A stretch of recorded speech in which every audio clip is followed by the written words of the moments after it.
Hello everybody, this is GoldGleeGamer1, and at long last I have made it to the 5-year anniversary of my channel. So unlike previous anniversary videos where it's an update only, I'll actually be adding something extra special at the end this time.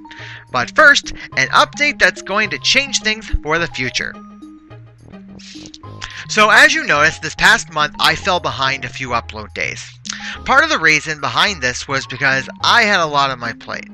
Then it occurred to me that maybe I should try something different for my 6th season of LPing and in the future. Now, I was actually set to start my 6th season this coming Monday. However, because of the amount of stress I was under over the past few months trying to get videos ready on time, I decided that my next season won't start until Labor Day.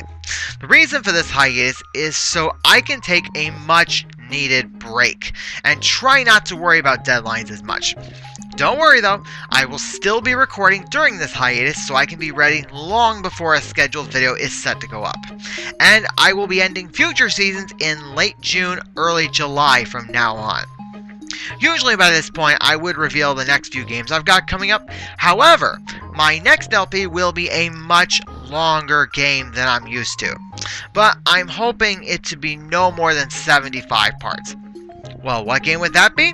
Paper Mario: The Thousand Year Door. Now, this is my first LP of a GameCube game, and surprising as this sounds, I've never owned a GameCube until a few months ago, and I'm really excited to start playing some games that I missed back when the GameCube was released.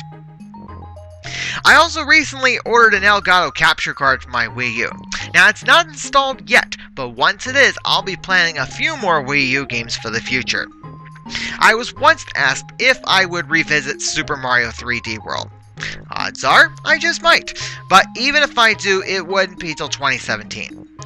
When I LP'd the game last year, I wasn't aware about the 4 bonus worlds, and I missed a lot of green stars and stamps. So, I wouldn't see anything wrong with trying to revisit that game. Anyway, since I'm expecting that Paper Mario: The Thousand Year Door will take me up until Christmas to finish, I will not be creating another viewer-voted LP straw poll this time. But when I do make another one, I will mention it. And finally, I'm going to reveal my top 10 video games of all time. Well, as of now, of course. Here they are. Number 10, Mario Kart 64 on the N64. Until Mario Kart 8 was released, this was my favorite Mario game of the series. Don't even get me started on how amazing the course designs are, and the fact that it probably has the easiest Rainbow Road of the series. Number 9, The Lion King on the SNES. I can remember when I first played this game and how long I tried to master all 10 stages. And if you saw my performance on the Super LP Heroes race, you will know just how good I am at the game. Number 8, Super Mario Bros. 3. This is without a doubt a great game in the Mario franchise, along with a few others as well. Don't even get me started on how well designed the world maps are, especially since this was the first Mario game to use them. Number 7, Chrono Trigger. Many people would argue that this is one of the best RPGs of all time. How can you not argue that fact? Well, with the well thought out storyline and the characters used, it definitely deserves a spot in my top 10. Number 6, Banjo-Tooie on the N64. I remember first playing this game and immediately got hooked on it. With all the exploration that goes on, all the items and new abilities to obtain, and the amount of new characters featured, it sure is a fun game. And this was the perfect sequel to Banjo-Kazooie. Number 5, Mario Kart 8 on the Wii U. When I first played this game, I was immediately impressed by what went into making this game. With all the new characters, vehicles, and unlockables, you can't go wrong with this game. Number 4, Donkey Kong Country 3 on the SNES.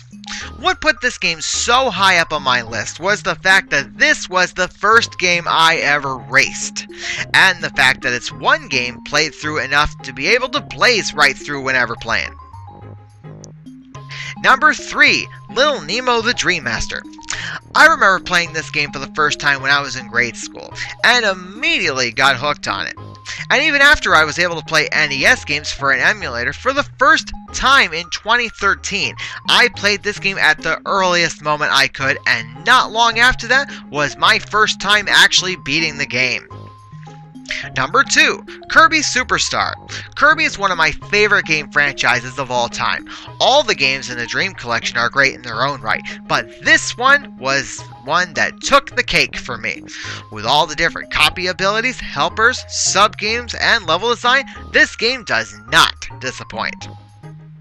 And number 1, Super Mario RPG for the SNES. I remember playing this game constantly for the longest time, years before I started my YouTube channel.